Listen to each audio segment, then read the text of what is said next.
Innal hamdalillah nahmaduhu wa nasta'inuhu wa nastaghfiruhu wa natubu ilayh wa na'udzu billahi min shururi anfusina wa min sayyiati a'malina may yahdihillahu fala mudilla lahu wa may yudlil fala hadiya lahu asyhadu an la ilaha illallah wahdahu la syarika lah wa asyhadu anna muhammadan abduhu wa rasuluh Allahumma salli wa sallim ala nabiyyina Muhammadin wa ala alihi wa ashabihi wa man istanna bi sunnatihi ila yaumiddin amma ba'd. Ayyuhal ikhwah wal akhwat, assalamualaikum warahmatullahi wabarakatuh. Thumma alamu anna asdaqal hadithi kitabullah wa khairal hadi hadi Muhammadin sallallahu alaihi wasallam wa syarral umuri muhdatsatuha fa inna kulla muhdatsatin bid'ah wa kulla bid'atin dhalalah wa kulla dhalalatin finnar. Ayolah wal akhwat, alhamdulillah thumma alhamdulillah, segala puji bagi Allah Subhanahu wa taala yang kembali mempertemukan kita di tempat yang berbahagia ini, dan berharap mudah-mudahan apapun yang kita lakukan bernilai ibadah di sisi Allah Subhanahu wa taala. Salawat beserta salam kepada Nabi kita Muhammad sallallahu alaihi wasallam, Nabi akhir zaman. Harapan kita mudah-mudahan kita termasuk orang-orang yang mengikuti sunnah-sunnah Rasulullah sallallahu alaihi wasallam. Pada malam hari ini kembali kita akan melanjutkan pembahasan kita dalam tafsir, dan kita sudah sampai kepada ayat yang ke-150. Saya akan bacakan ayat yang ke-150. A'udzubillahi minasyaitonir rajim. Wa min haitsu kharajta fawalli wajhaka syatral masjidil haram wa haitsu ma kuntum fawallu wujuhakum syatrah لئلا يكون للناس عليكم حجة إلا الذين ظلموا منهم فلا تخشوهم واخشوني وليتم نعمتي عليكم ولعلكم تهتدون. Yang artinya adalah, dan dari mana saja kamu keluar maka palingkanlah wajahmu ke arah Masjidil Haram, dan di mana saja kamu sekalian berada maka palingkanlah wajahmu ke arahnya, agar tidak ada hujjah bagi manusia atas kamu kecuali orang-orang yang zalim di antara mereka. Maka janganlah kamu takut kepada mereka dan takutlah kepada aku, dan agar sempurnakan nikmatku atasmu dan supaya kamu mendapat petunjuk. Ayat yang menyatakan wa min haitsu kharajta fawalli wajhaka syatral masjidil haram, dan dari mana saja engkau keluar maka palingkanlah wajahmu ke Masjidil Haram. Ini adalah merupakan ayat yang berulang-ulang, ada di awal juz yang kedua.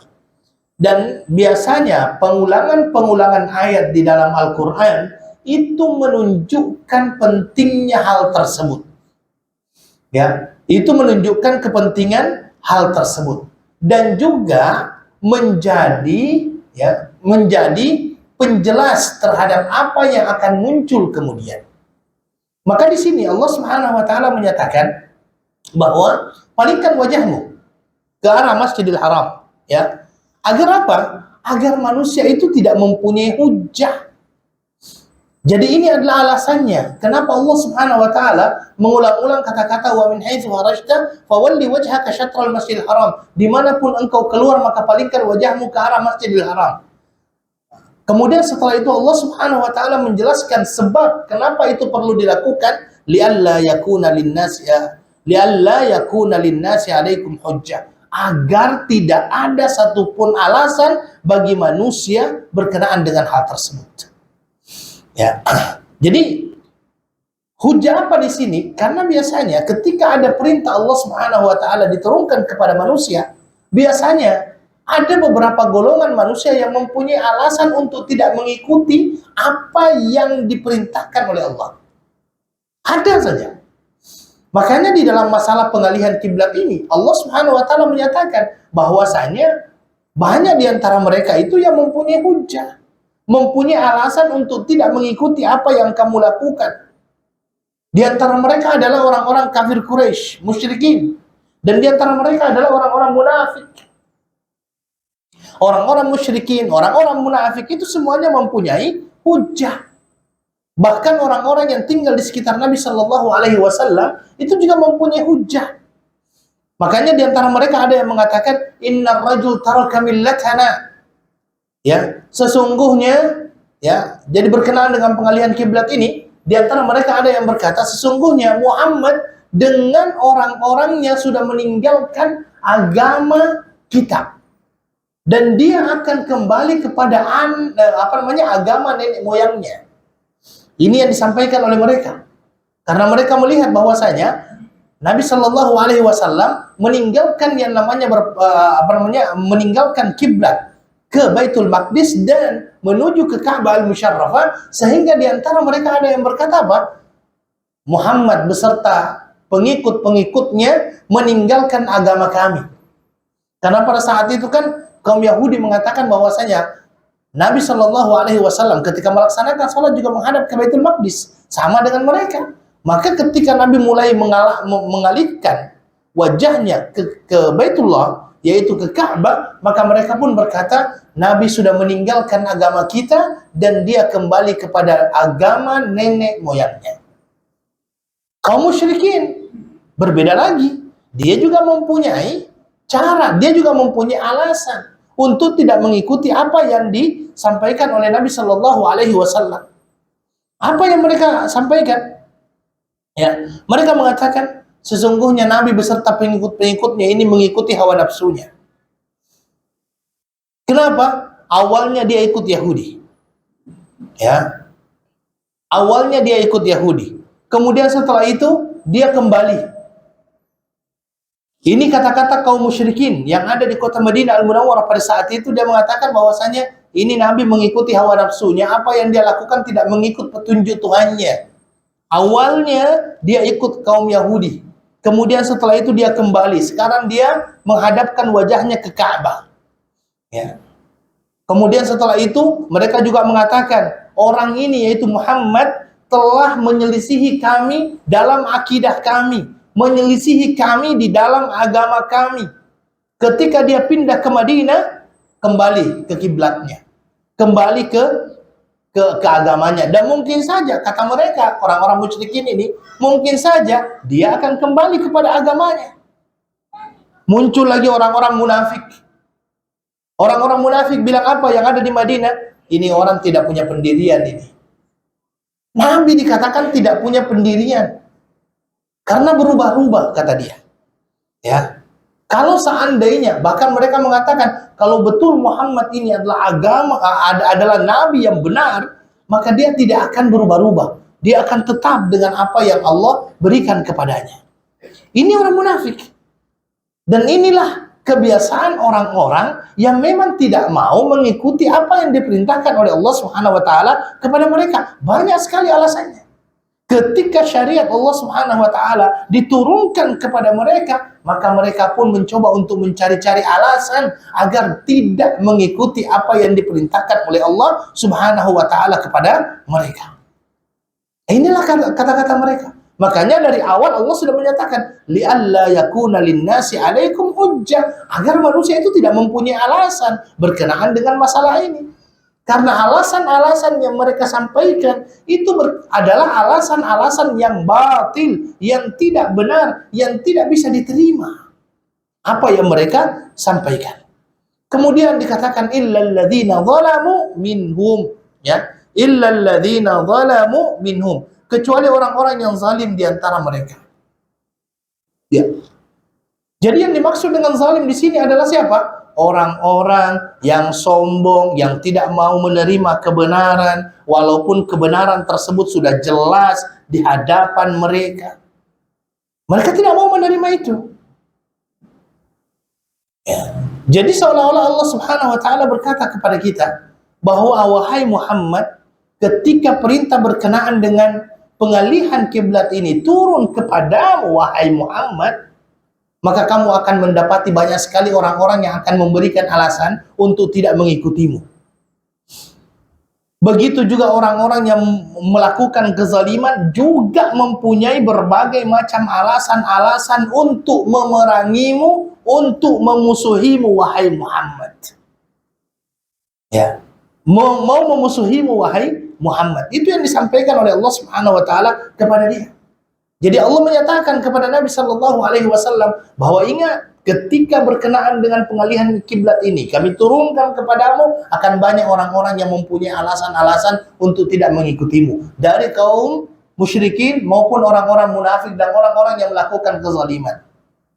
Maka dengan berbagai macam permusuhan yang mereka lakukan kepada wahai Muhammad, Allah Subhanahu wa taala menyatakan kepada nabinya, "Fala takhshawhum." Jangan sekali-kali takut kepada mereka. Wahsyawni, tetapi takutlah kepada aku. Karena begini ya ikhwah wal akhwat, terkadang ketika kebenaran itu sudah ada di hadapan mata, kita mempunyai ketakutan untuk mengungkapkan yang namanya kebenaran tersebut hanya dikarenakan ada orang-orang yang lebih banyak menentang kebenaran itu. Ketika kebenaran itu sudah ada di hadapan mata kita, kita tahu bahwa itu yang benar. Tetapi di sekitar kebenaran itu banyak orang-orang yang menentangnya. Terkadang kita tidak mampu untuk mengungkapkan kebenaran karena kita takut dengan orang-orang yang ada di sekitar kebenaran itu yang menentang kebenaran tersebut. Maka ketika itu terjadi di hadapan Nabi Shallallahu Alaihi Wasallam, kebenaran datang. Banyak orang-orang yang menentangnya, kaum kafir Quraisy menentangnya, orang-orang munafik menentangnya, orang-orang yang berbuat zalim menentangnya, bahkan memusuhi Nabi berkenaan dengan kebenaran tersebut. Allah sampaikan kepadanya, "Fala takhshawhum." Jangan sekali-kali takut sama mereka. "Wakhshawni," kata Allah, tetapi takutlah kepadaku. Jadi seolah-olah Nabi juga dihadapkan dengan dua pilihan. Sekarang, kebenaran itu ente mau ungkapkan atau tidak? Kebenaran itu anta mau sampaikan atau tidak? Anta sampaikan, memang banyak yang akan memusuhimu. Tetapi ketika dia musuhi kamu, ingat, berarti kamu takut sama mereka. Jangan takut sama mereka, tapi takutlah kepada aku. Itu kata Allah Subhanahu wa taala. Dan Allah Subhanahu wa taala di dalam ayat tersebut mempergunakan kata-kata al-khasyah. Ingat, di dalam Al-Quran, kata takut itu ada dua. Yang pertama al-khasyah, yang kedua adalah al-khawf. Apa perbedaan al-khasyah dengan al-khawf? Al-khasyah itu adalah rasa takut yang timbul karena adanya ilmu. Adanya ilmu muncul rasa takut. Makanya di dalam Al-Quran dikatakan, "Innama yakhsyallaha min ibadihil ulama'u." Sesungguhnya yang takut kepada Allah dari hamba-hambanya adalah ulama. Karena ulama-ulama tersebut takut kepada Allah berdasarkan ilmunya. Tetapi yang dinamakan dengan khauf adalah sebuah rasa takut yang tidak ada sumbernya. Kadang-kadang orang takut aja. Mau kemana? Ke toilet tapi takut. Takut sama apa? Hantu. Ini namanya khauf. Tidak berdasar ketakutannya. Tidak berdasar ketakutannya. Ini adalah perbedaan yang pertama. Perbedaan yang kedua, orang kadang-kadang mempergunakan kata-kata khasyah karena yang ditakuti itu adalah sesuatu yang maha besar. Sedangkan al-khawf bukan. Ya. Biasanya orang takut karena memang orang itu yang penakut.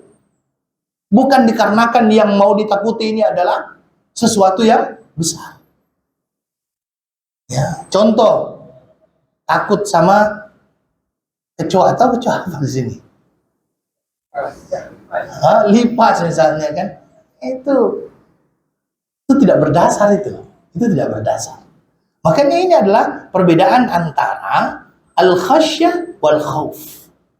Dan di sini Allah Subhanahu wa taala menyatakan, setelah Allah Subhanahu wa taala memberikan larangan, fala takhshawhum.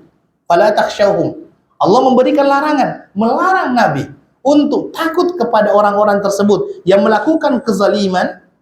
Kemudian Allah mengatakan, wakhshawni. Takutlah kepadaku. Ini adalah metode penanaman akhlak.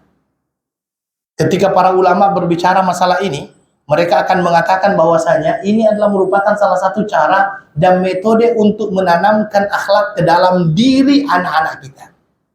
Jadi yang pertama itu kosongkan dari perkara-perkara akhlak-akhlak yang buruk dalam jiwa anak kita. Kemudian setelah itu kita masukkan perkara-perkara yang baik ke dalam jiwanya. Nah, ini yang dinamakan dengan metode hilangkan, masukkan. Ya. At-tahliyah wa takhliyah. At-takhliyah wa tahliyah. Ini para ulama akhlak menjadikannya seperti itu. Maka ketika Allah mengatakan jangan takut siapapun, jangan takut siapapun, maka tidak ada ketakutan di dalam dirinya. Allah setelah itu menjelaskan yang perlu untuk kamu takuti hanyalah saya, yaitu Allah Subhanahu wa Ta'ala. Ya.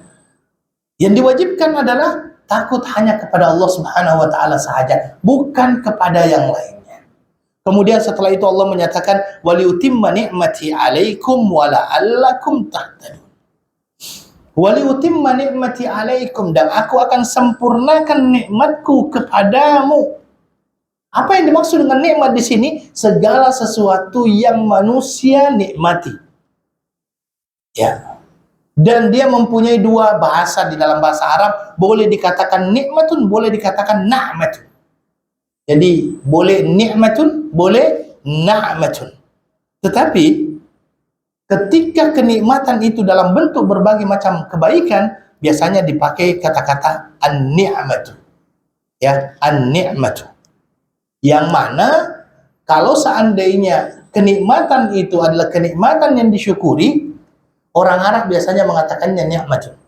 Tetapi ketika ada kenikmatan yang dirasakan oleh manusia, tetapi dia tidak mensyukurinya, biasanya dikatakan na'matun. Ya, na'matun. Makanya di dalam Al-Quran suratul Muzammil itu dikatakan wazarni wal mukadzibina ulin na'mati. Ulin na'mati. Jadi orang-orang yang mendustakan Allah Subhanahu wa Ta'ala diberikan kenikmatan oleh Allah kepadanya, tetapi mereka tidak mensyukurinya, makanya biasanya dinamakan dengan na'mah, bukan ni'mah.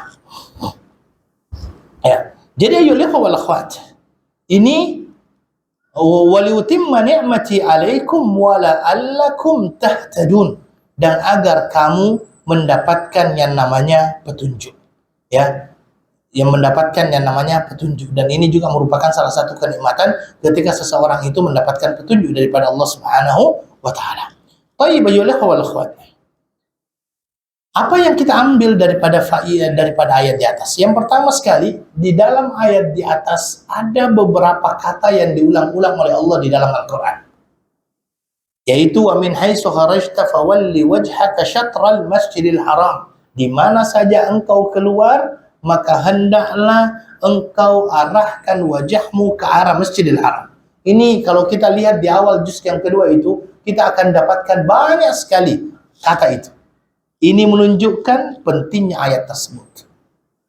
Ya, itu menunjukkan ya sebagai bentuk hiburan Allah kepada jiwa-jiwa kita, bahwa itu memang betul-betul perintah Allah Subhanahu wa Ta'ala. Ya. Maka di sini juga ya para ulama mengambil hukum fikih. Apa hukum fikih itu? Wujub istiqbalil Ka'bah aynama kana al-insan. Wajibnya seseorang untuk menghadap ke Ka'bah dimanapun manusia itu berada. Ya. Bahkan sebagian ulama mengatakan man amkanahu musyahadatal Ka'bati fal wajib isabatu ainiha. Makanya ini ada sebagian mazhab yang mengatakan kalau seandainya Anda sholat dan Anda dapat melihat yang namanya Ka'bah, maka pada saat itu pandangan Anda bukan lagi ke tempat sujud, tetapi pandangan Anda adalah ke Ka'bah. Ini sebagian pandangan ulama mengatakan demikian. Ya. Wa man lam tumkinuhu kafa istiqbalu jihatiha. Yang tidak mampu memandang langsung ke Ka'bah, maka cukup menghadapkan wajahnya ke arahnya, dan akhirnya dia melihat ke tempat sujudnya.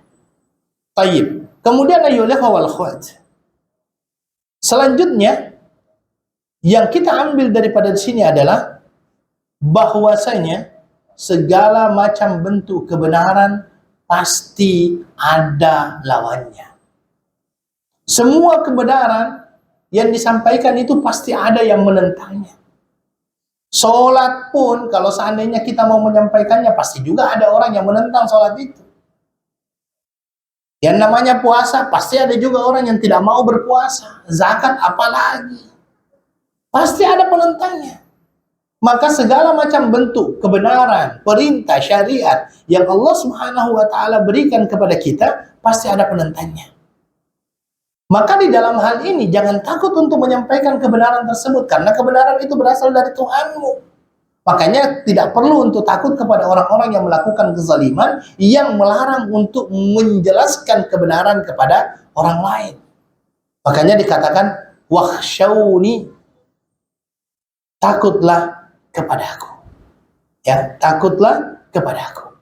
Kemudian ayyuhal akhwat, dengan mengikuti apa yang disampaikan oleh Allah Subhanahu wa taala di dalam Al-Qur'an, ini adalah merupakan salah satu bentuk kenikmatan yang akan diperoleh oleh orang-orang yang melaksanakan syariat tersebut.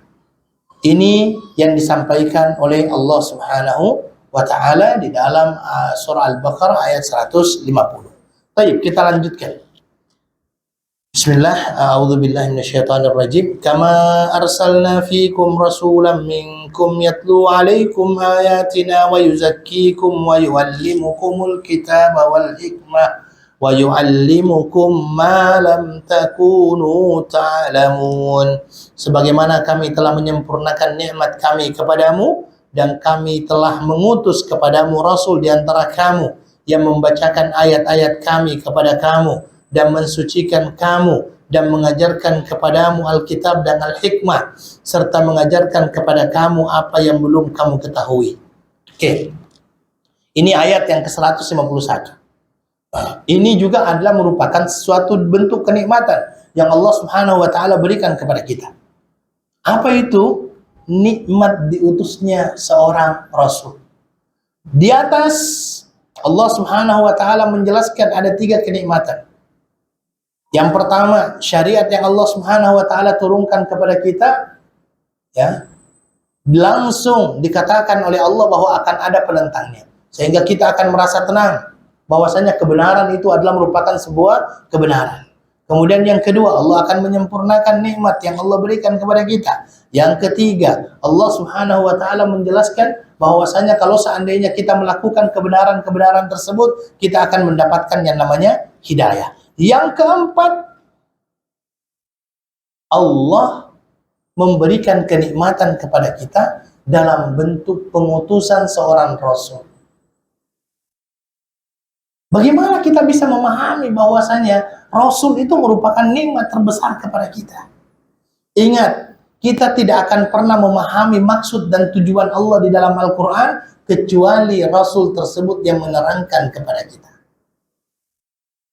Kira-kira Pak, saya mau bertanya, dan ini biasanya saya tanyakan ini.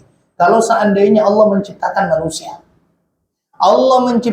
manusia, tetapi setelah itu tidak menurunkan kepadanya Al-Quran, tidak memberikan dan mengutus kepadanya seorang nabi, kira-kira hidupnya akan baik atau tidak?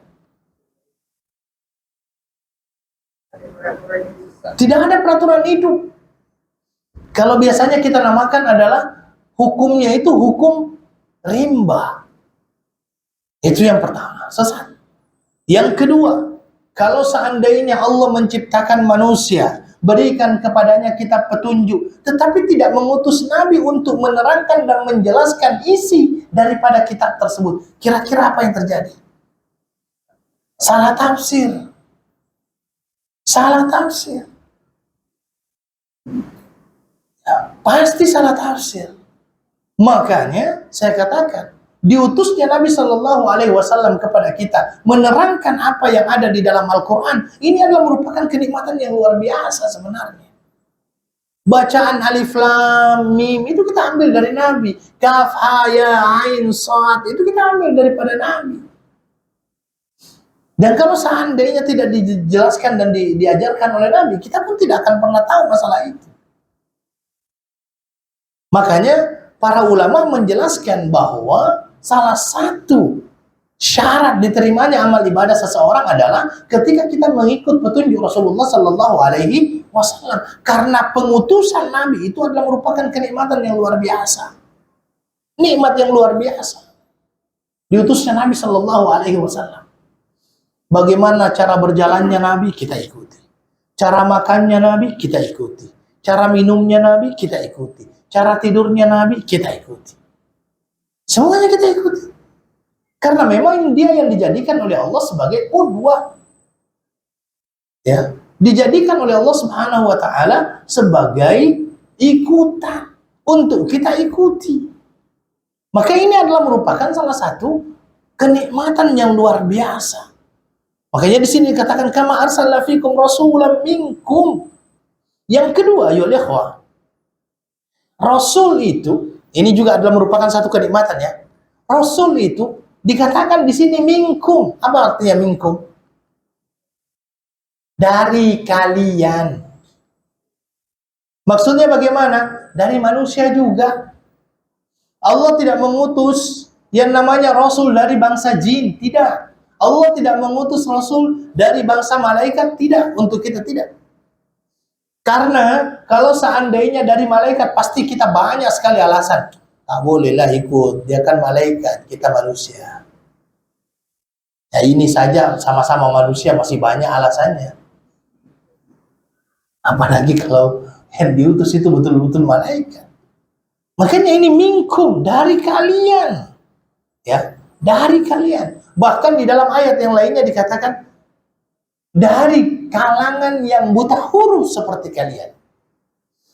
Ya, itu di dalam surah Al-Jum'ah dikatakan demikian kan.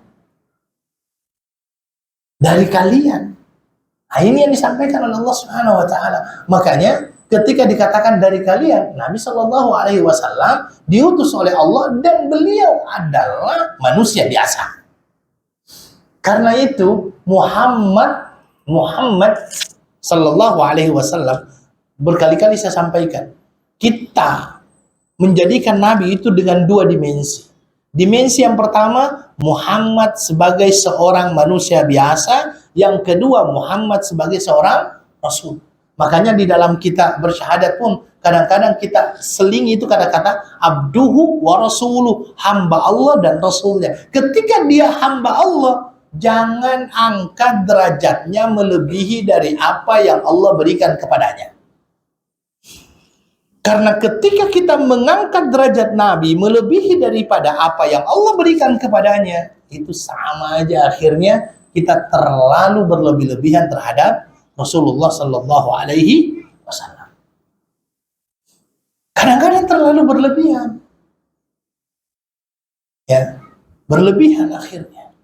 Ya, sebagai contoh misalnya yang pernah saya sampaikan sama antum, ada orang yang kirim surat kepada Nabi Sallallahu Alaihi Wasallam, dimasukkan, dilemparkan ke dalam kuburnya itu kan suratnya. Ini kalau musim haji seperti ini paling banyak lah ini, paling banyak.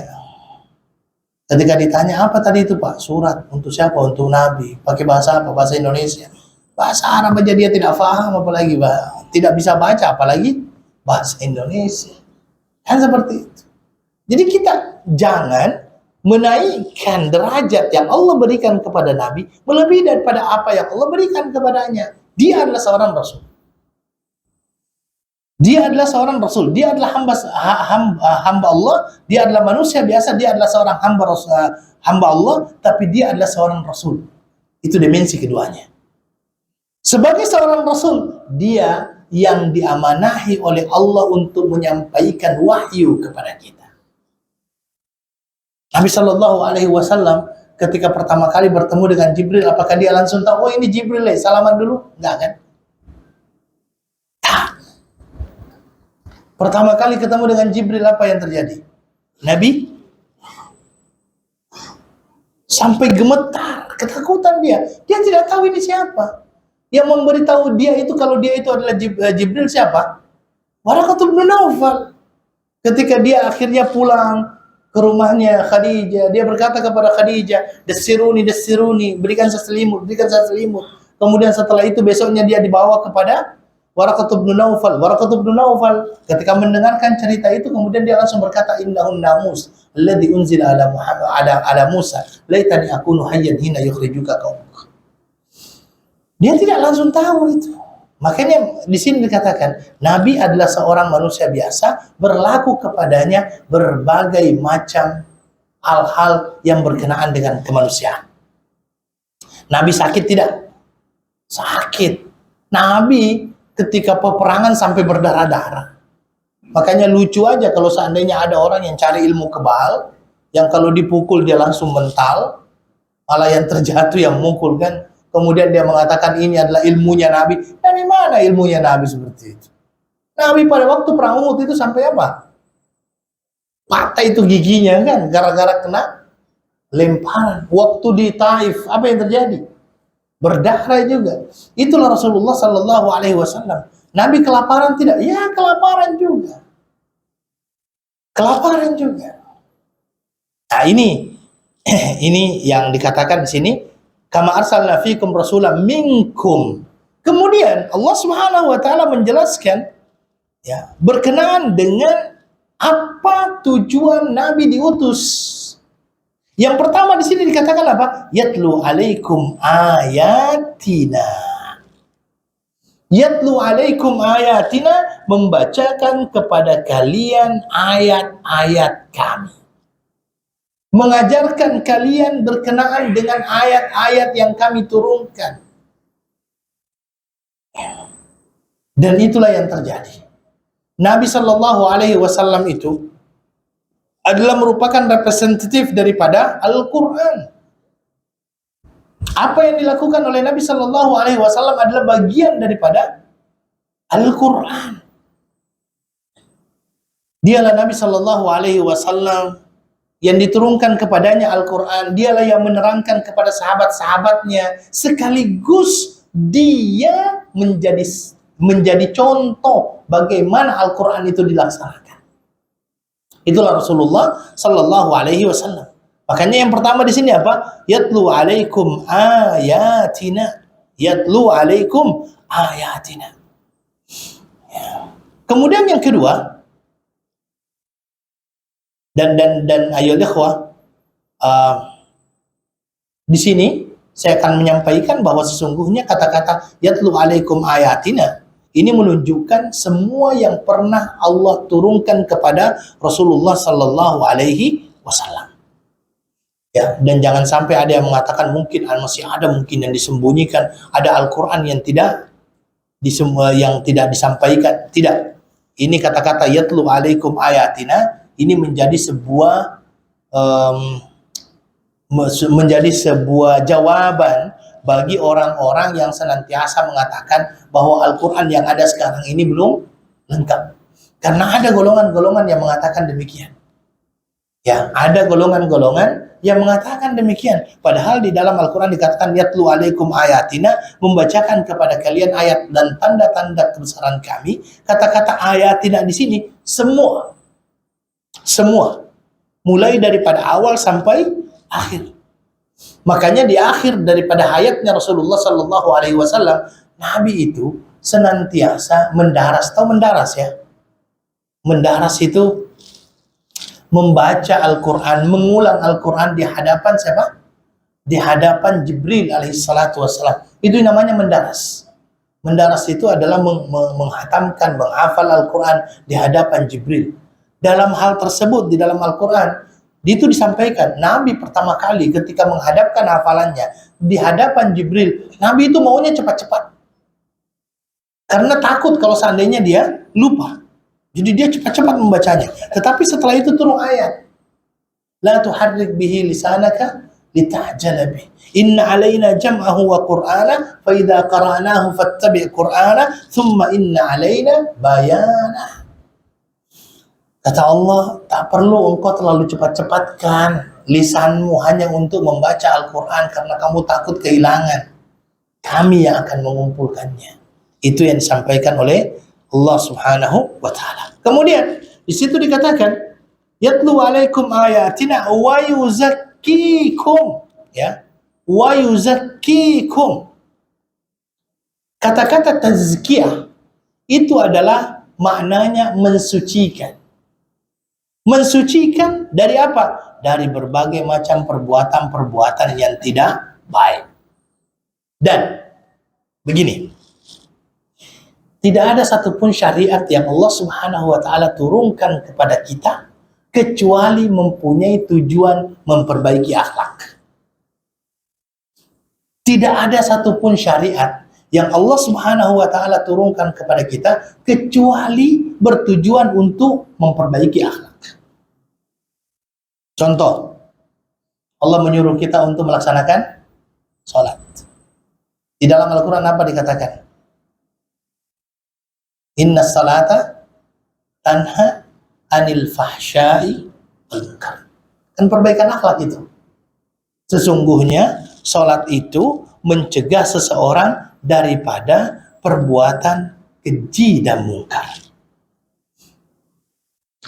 Puasa. Apa tujuan puasa di dalam Al-Quran?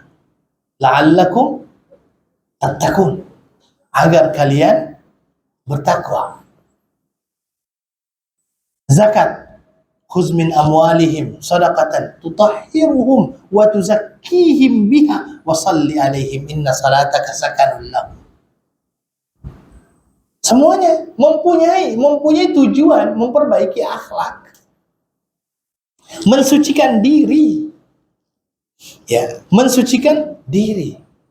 Makanya Nabi Shallallahu Alaihi Wasallam juga sangat perhatian berkenaan dengan akhlak ini, sangat perhatian berkenaan dengan akhlak. Karena kenapa? Ya tujuan daripada syariat itu adalah memperbaiki akhlak seseorang. Makanya kita lihat orang-orang yang dulunya biadab menjadi beradab setelah dia mengenal Islam. Orang-orang dulunya yang biadab bisa beradab karena dia mengenal Islam. Orang-orang yang dulunya senantiasa melakukan kejahatan, akhirnya melakukan yang namanya kebaikan karena dia mengenal Islam. Karena itu memang menjadi salah satu tugas daripada Rasulullah Sallallahu Alaihi Wasallam. Yatlu alaikum ayatina wa yuzakkikum. Ya, kata-kata wa yuzakkikum, mensucikan kalian. Dan mensucikan di sini ayo ikhwah wal akhwat ada dua. Lahiriah, batiniah. Dan Islam memberikan perhatian kepada dua hal itu. Berkenaan dengan masalah kesucian luar ini ya, Islam adalah agama yang mengajarkan manusia bagaimana bersuci sampai hal-hal yang terkecil pun diajarkan. Sampai hal-hal yang terkecil pun diajarkan. Cara membersihkan setelah kita kencing. Kalau ada air, begini caranya.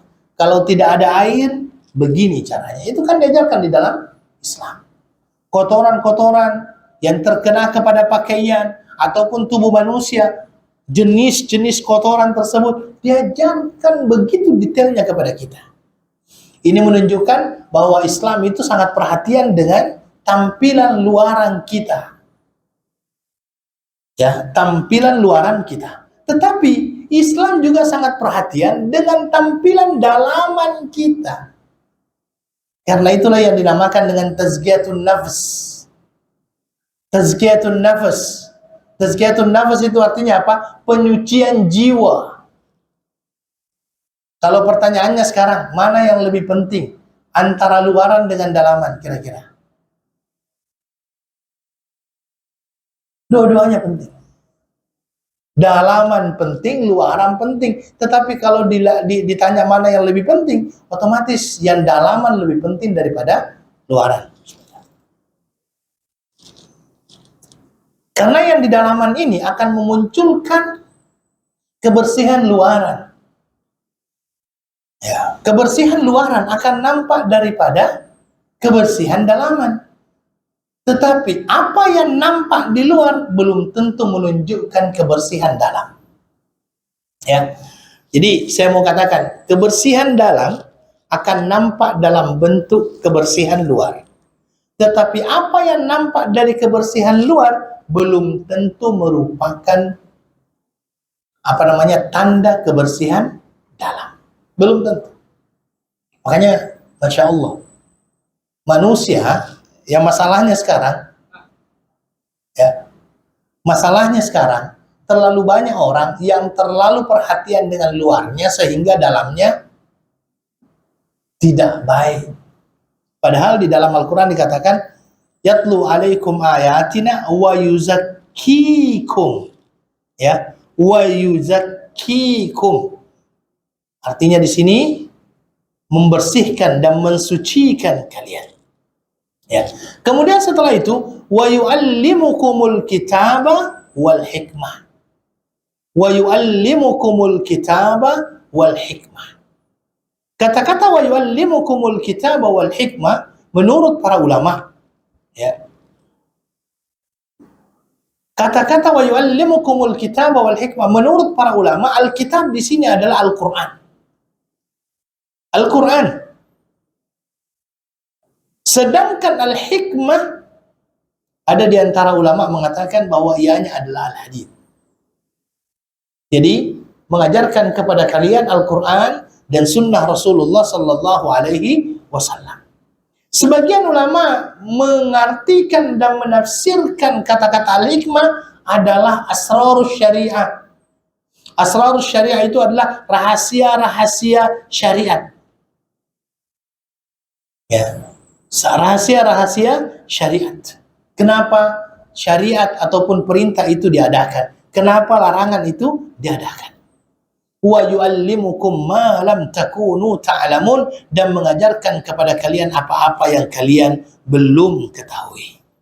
Thayyib ayyuhal wal akhwat. Di sini Rasulullah sallallahu alaihi wasallam diberikan tugas oleh Allah Subhanahu wa taala untuk mengajarkan kepada umatnya Al-Qur'an.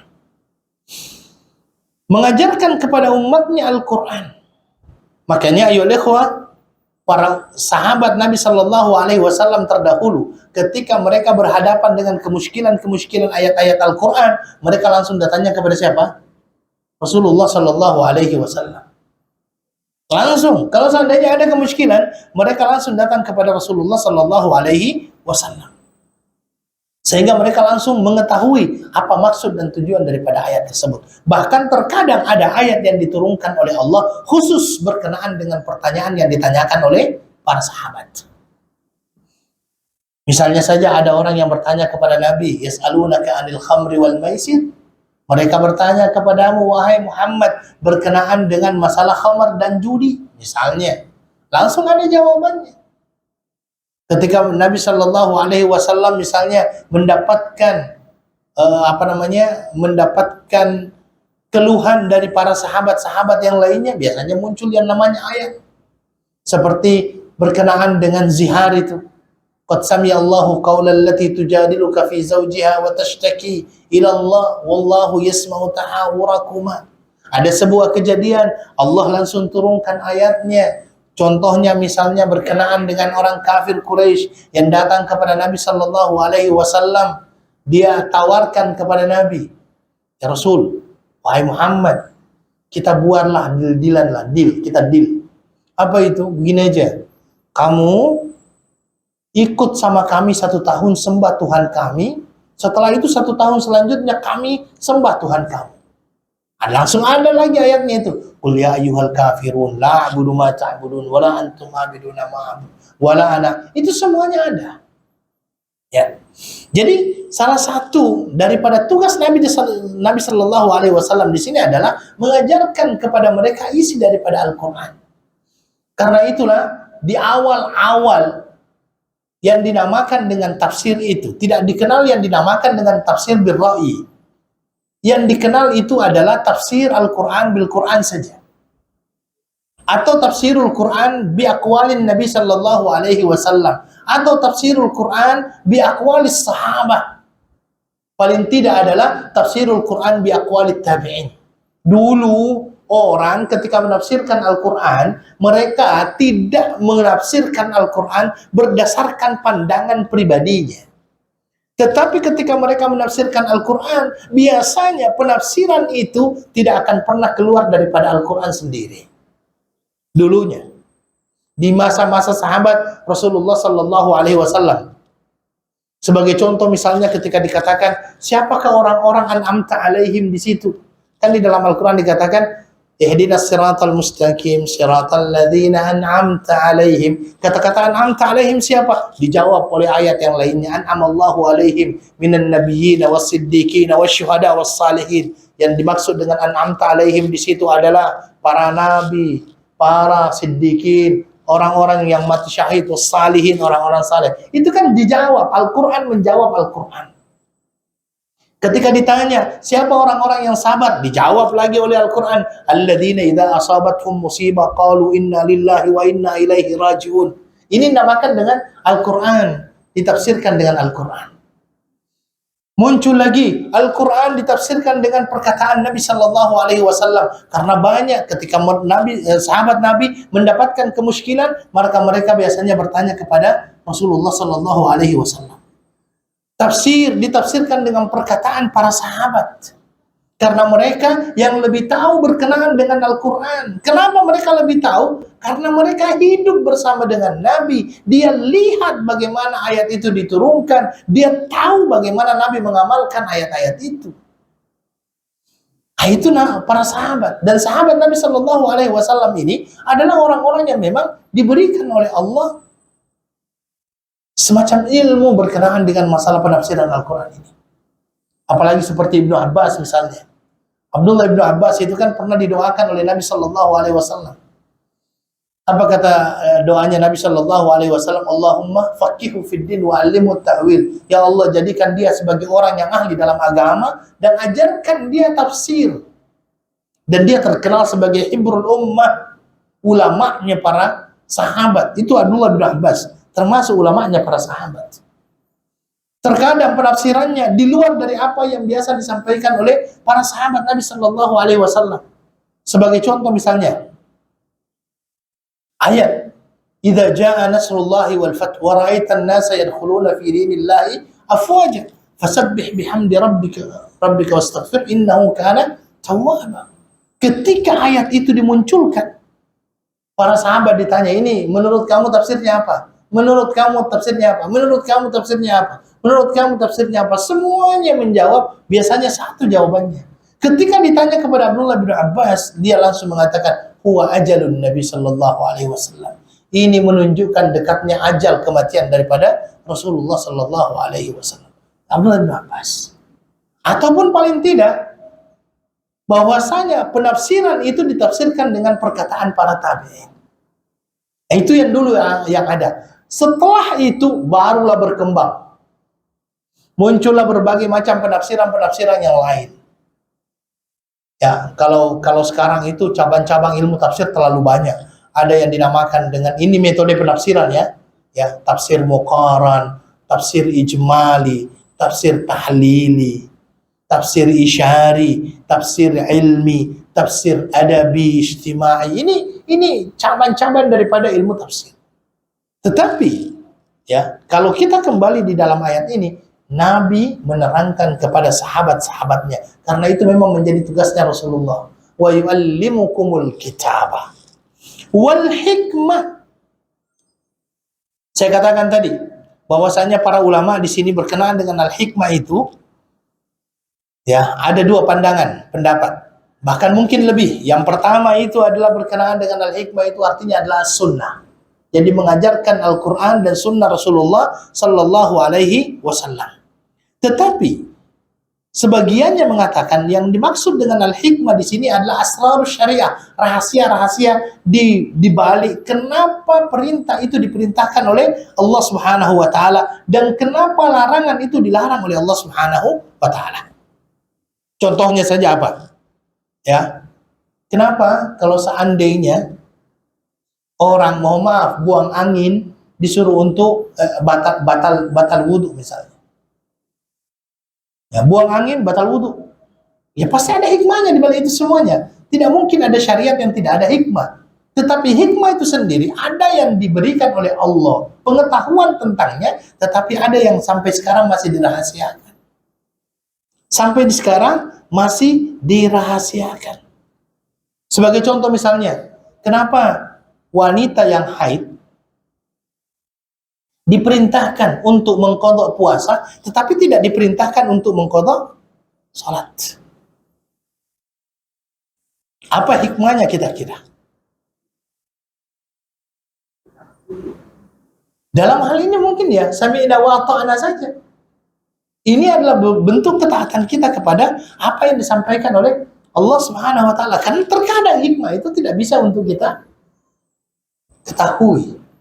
Allah belum membuka di hadapan kita. Kenapa itu terjadi? Tetapi mana daripada hikmah di situ? Sebagian ulama mengatakan asrarus syariah. Rahasia-rahasia kenapa kenapa hal tersebut diperintahkan oleh Allah atau kenapa hal tersebut dilarang oleh Allah Subhanahu wa taala. Ya, kenapa Allah mengharamkan yang namanya babi ataupun mengharamkan yang namanya khamar? Itu kan pasti ada hikmahnya itu. Ada hikmahnya. Ya, tidak mungkin Allah mengharamkan sesuatu tanpa ada hikmah. Tetapi apakah kita tahu hikmah itu atau tidak?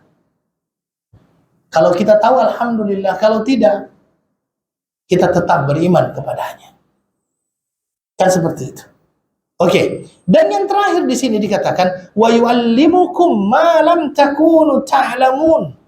Dan mengajarkan kepada kalian apa yang kalian tidak ketahui. Mengajarkan kepada kalian apa yang kalian tidak ketahui. Apa yang kita bisa ambil dari sini? Yang kita bisa ambil dari sini ayyuhal ikhwah wal akhwat adalah bahwa sebenarnya asal dari semua manusia adalah bodoh. Karena di situ dikatakan wa yu'allimukum ma lam takunu ta'lam.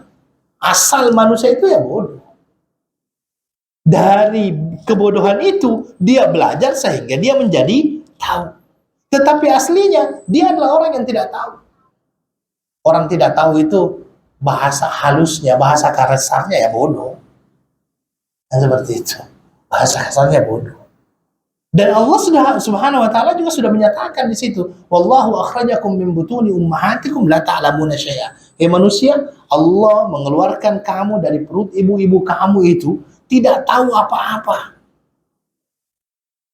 Kemudian di dalam Al-Quran dikatakan wa ja'ala lakumus sam'a wal absara wal af'idah. Ya, baru setelah itu Allah memberikan kepada kamu pendengaran, penglihatan, hati, la'allakum tashkurun, agar kalian bersyukur. Jadi Allah Subhanahu wa taala menjelaskan kepada kita cara untuk mendapatkan ilmu dikarenakan kebodohan kita dengan mendengar, dengan melihat. Dengan mendengar dan dengan melihat. Lalu kenapa ada hati? Kenapa ada hati? Kenapa bukan otak atau akal? Otak akal itu bukan tempatnya ilmu. Tempatnya ilmu itu adalah hati. Kenapa bisa dikatakan demikian? Pernah tidak?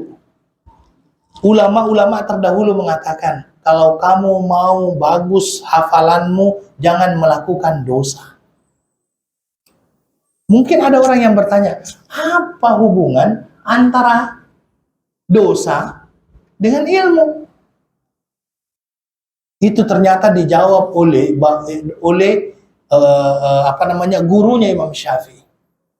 Jadi Imam Syafi'i itu, ayo ikhwah, pernah satu hari dia keluar rumah, mohon maaf ya, di depannya ada seorang wanita, dalam riwayatnya ada seorang wanita yang sedang berjalan, tersingkap sedikit pakaiannya, ternampak betisnya.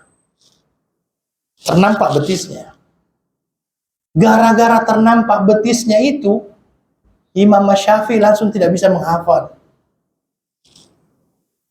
Tidak bisa menghafal. Karena dia tidak bisa menghafal, akhirnya dia pergi ke gurunya. Gurunya namanya Waqi' ibnul Jarrah. Waqi' ibnul Jarrah, sehingga dia buatkan itu satu bait syair. Apa kata Imam Syafi'i dalam bait syairnya itu? Syakautu ila waqi'in su'a hifzi fa arsyadani ila tarkil ma'asi wa awsani bi anna al-ilma nurun wa nurullahi la yuhda lil 'asi. Itu kata gurunya. Kata gurunya, kata Imam Syafi'i, syakautu ila Waki. Suatu hari saya pergi ke Waki'. Suahifzi, saya jelaskan kepada dia, susahnya saya menghafal. Kemudian setelah itu ditanya-tanya, apa dosa yang kamu lakukan ini? Makanya dikatakan, oh ya itu dosanya. Makanya setelah itu, warsyadani ila tarkil ma'asi, dia berikan kepadaku sebuah petunjuk agar saya meninggalkan yang namanya maksiat. Wa ausani, dan dia mengatakan kepadaku bi annal ilma nurun, ilmu itu adalah cahaya. Ilmu itu adalah cahaya. Wa nurullahi la yuhda lil 'asi, dan cahaya Allah tidak akan pernah berkumpul dalam hati pemaksiat. Hati orang yang melakukan kemaksiatan tidak akan pernah berkumpul di dalamnya dengan ilmu Allah, yaitu ilmu syariat. Makanya di dalam Al-Quran di situ dikatakan bukan akal tetapi al-afidah, hati. Ya, para ulama menyatakan hatilah penyimpanan ilmu itu tempatnya di hati. Kalau banyak dosanya, ilmu itu tidak tahan juga bersama dengan maksiat di dalam hati, makanya dia pergi. Makanya kita menuntut ilmu itu easy come, easy go. Mudah cepat, keluarnya juga cepat karena banyaknya maksiat. Yang mudah-mudahan Allah Subhanahu wa taala bisa menjaga kita dari kemaksiatan. Jadi sini dikatakan wa yu'allimukum ma lam takunu ta'lamun, dan mengajarkan kepada kalian apa yang kalian belum ketahui. Maka sedikit demi sedikit kita akhirnya belajar dan akhirnya kita menjadi orang-orang yang faham dan tahu. Wallahu taala alam. Saya kira itu yang saya bisa sampaikan pada malam hari ini. Mudah-mudahan bisa bermanfaat bagi kita semuanya. Mohon maaf kalau seandainya ada salah-salah kata. Saya akhiri dengan doa kafaratul majlis. Subhanakallahumma bihamdika asyhadu an la ilaha illa anta astaghfiruka wa atubu ilaik. Wa akhiru da'wana alhamdulillahi rabbil alamin. Wassalamu alaikum warahmatullahi wabarakatuh.